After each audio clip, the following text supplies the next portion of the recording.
Je fais cette petite vidéo parce que, en fait, j'aimerais m'adresser aux soignants qui se sont reconvertis, qui ont créé leur propre auto-entreprise, qui travaillent pour d'autres entrepreneurs, pour motiver les soignants à se reconvertir. Alors sachez, moi j'ai essayé de me reconvertir il y a 5 ans et je me suis heurtée à de grosses problématiques. Tout le monde ne peut pas se reconvertir. Tout le monde n'a pas un mari qui gagne 4 000 € par mois. Tout le monde n'est pas en couple ou a de l'argent de côté ou une famille qui peut éventuellement nous dépanner. Tous les soignants ne peuvent pas se reconvertir. C'est une réalité.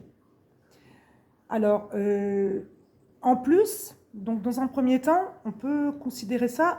Alors ça, je sais que ça va pas être forcément apprécié, mais c'est la fuite. En fait, il faut s'interroger pourquoi on a choisi ce métier et pourquoi on veut le fuir. Voilà. Est-ce que c'est parce qu'on est épuisé, voilà, est-ce qu'on en fait trop? Maintenant, il faut peut-être réévaluer sa capacité de travail, du moins la quantité d'heures qu'on fait par mois, et savoir qu'est-ce qui nous a amené vers cet épuisement et pourquoi on veut le fuir. Après, tout est entendable. Quand on a besoin d'un break, on prend un break.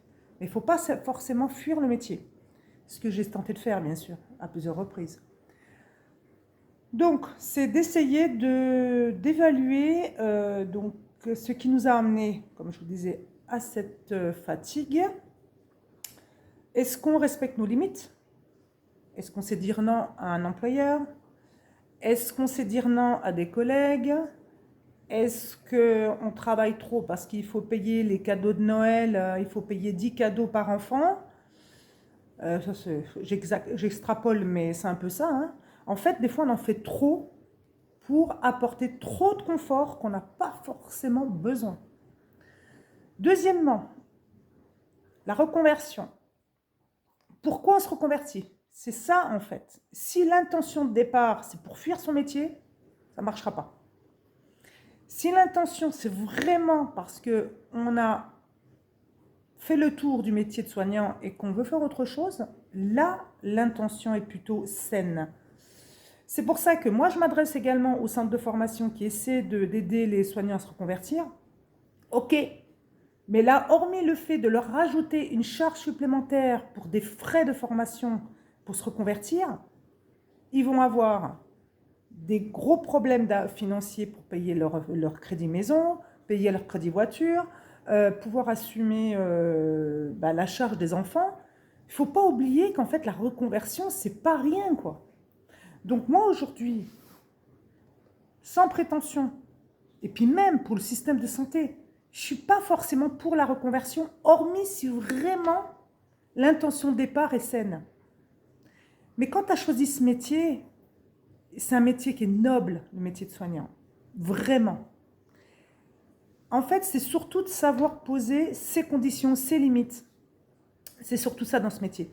Donc, si tu ne peux pas te reconvertir par faute de moyens et faute de motivation, moi, je suis là, en fait, pour aider les soignants à trouver, en fait, la problématique qui fait qu'ils veulent quitter leur métier. Et de les aider, de leur apporter des outils pour, comment dire, vivre leur métier de façon plus pérenne, plus sereine. Voilà. Voilà. Donc, c'est bien la reconversion, mais soyons objectifs. Tout le monde n'a pas l'argent pour se reconvertir. Tout le monde ne l'a pas. Imaginez des femmes seules avec des enfants. Vous croyez qu'elle a les moyens de se reconvertir? Donc, en fait, elle subit son travail. Elle subit. Donc, moi, en fait, je propose, j'organise des cercles de soignants gratuits sur Béziers tous les 15 jours. Mais n'hésite pas à venir me voir, on en discute. C'est pas...